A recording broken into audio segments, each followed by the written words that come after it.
Hey everyone, welcome to the ultimate guide to economy in TFT. If you've ever felt stuck in your games, like you're just not getting enough gold to build that perfect comp, I hope this guide is for you. Today, I'm going to try to break down everything you need to know about managing your gold so that you can dominate your games with confidence. Let's jump in. So, why is economy such a big deal in TFT? Well, gold is everything in this game. It's what lets you level up, roll for your units, adapt to those moments where RNG isn't on your side.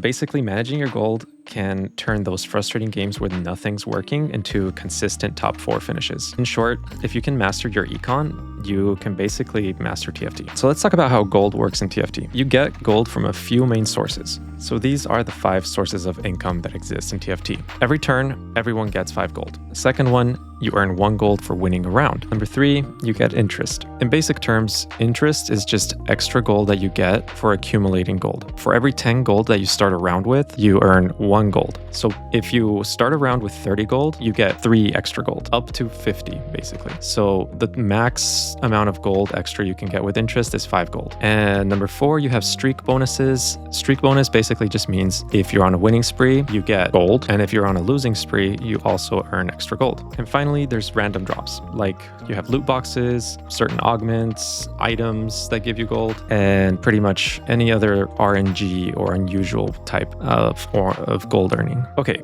Interest is probably the most important part of your economy. Here's basically how it works. For every 10 gold you save, you get an extra 1 gold per turn. So if you have 50 gold, you're earning 5 extra gold per round, which is huge. You have no idea how much that adds up. If you manage to beat everyone else to 50 gold just because you were good at saving your money, you very quickly start getting a lot more gold than the rest of everyone. Those things snowball very quickly. And if you're smart about your interest and your econ, you end up demolishing your lobbies. Keep in mind that the higher you go up in rank, the more players who are good at interest and econ in general you'll face. If you're spending all your gold early, you're missing out on those extra gains. And trust me, all of that really adds up. Now let me explain win streak. If your board is looking good early, maybe you've hit a couple of 2-star units or strong synergies, maybe some higher costs, you can go for a win streak. To keep this going, you might need to spend gold to level up or to buy upgrades because you want to maintain that snowball. And that's okay. The streak bonus gold will really make up for it. But to have a successful win streak strategy, you really have to do some scouting.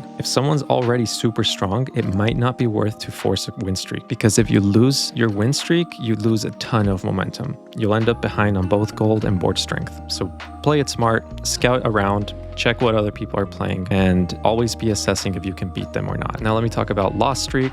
This basically is the opposite of win streak, obviously. It's important to think of this as sacrificing HP to get more money. For the first few rounds of the game, you lose less HP per loss than later. So if you're going to lose streak, it's really important to do this early. This strategy is basically you inting. You're losing intentionally, but in a careful way. You want to field just enough units to avoid taking a huge chunk of your HP out, but not strong enough to actually accidentally beat someone else and break your loss streak. Some people find loss streaks easier than win streaks, and some people find win streaks easier than loss streaks. I think it really matters on your playstyle. I feel like loss streaks can be really dangerous because if you don't pivot when you need to, or if you don't manage your econ or your time or your rolls efficiently, you can very quickly lose. There's a point in the game where you start losing a lot of HP very quickly and you can't just catch up with other people if you don't do it correctly. So this one takes a little bit of practice to actually get good at, but it is very, very effective. Now let's talk about the key spending rounds. These are the rounds that you want to spend gold at. These are the moments where leveling or rolling can make or break a game for you. At stage 2-1, you want to decide whether you want to stay level 3 or upgrade to level 4. Basically, you do a quick scout to see what people are doing. If you feel like your board is strong enough already that you can win any matchup, you might as well try to go for a win streak. But if you look around and you see that there's 1 or 2 couple boards that might beat you, that's when you just save your gold, stay level 3, and start a lose streak. Now next, on stage 3-2, this is the moment where you should always be trying to get to level 6. 3-2 is almost like the end of early game and the start of mid game. This is when momentum really starts to be noticed by people. If your board has been strong consistently, you can very easily stabilize, but if you've been losing a lot, this is the moment where you also want to start stabilizing and spending some gold to actually find a board that sustains you for the rest of the game. Now, around 4-1 or 4-2, depending on your leveling strategy, which is a completely different topic, and I'll make a video on that too, you want to either get to level level 7 or actually push to level 8 very quickly. Level 7 is where you want to roll for 3 costs, and level 8 is where you want to roll for 4 costs. But again, that's a completely different topic. I just wanted to show you this table so that you understand when is the best time to start spending your gold or stabilizing. Now, if you feel like you have a good grasp on the other things that we've mentioned, some advanced tips are scouting, like I've already mentioned. It's pretty important to keep an eye out on what your opponents are doing. This really just gives you an edge. Not everyone is scouting. The higher you go in elo, the more people scout usually. It's not like super necessary. There's people that definitely reach masters without scouting, but it does really help if you're someone who wants just to have as much information as possible.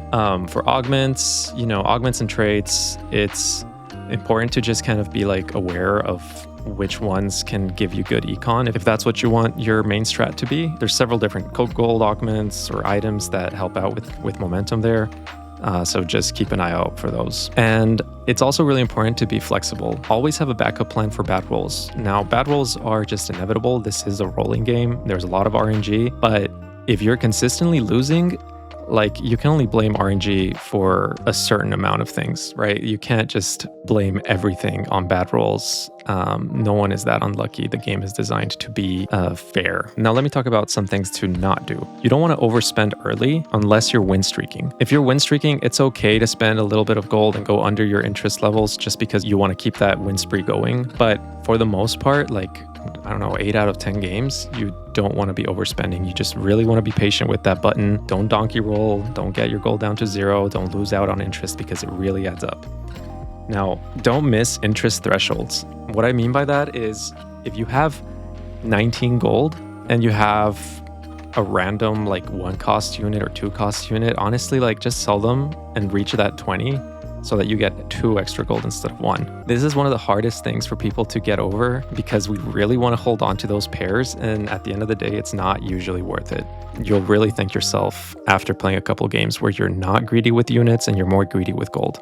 And one last really important tip is don't overcommit to a single comp before you know you can hit it. Scouting is where this comes in. If you're trying to go for a reroll Kog'Maw, for example, just, every round, check if people are buying Kog'Maws. If there's one too many people with Kog'Maws, or if someone's contesting you heavily, it might be time to pivot. And that's okay. That's why you gotta be flexible. Now, basically, this is what I want you to remember. Gold is king. If you want to be an econ player, gold is everything. You want to save up and reach 50 gold as soon as possible. Treat it like a game. If you're like me and you have like ADHD and you have to gamify everything, just treat econ as its own mini game within TFT. It really is. Use streaks wisely. Whether you're winning or losing, streaks are really powerful tools. You also want to be adaptable. You want to scout, pivot, and play smart. These things come with time. Don't overwhelm yourself. Learn one at a time, but it is important to start picking up, especially if you're a beginner. And finally, practice makes perfect. You want to refine your econ management over time. Treat it as a mini game. It's one of those things that, like, once it clicks, it becomes so much easier. Just like anything in TFT, really. If you stick to these principles, I can guarantee you're going to start climbing in no time. Thank you all so much for watching. If you have any questions, please leave a comment. Don't forget to like and subscribe, and stick around if you want more TFT content. Good luck, and may you have lucky rolls throughout your games.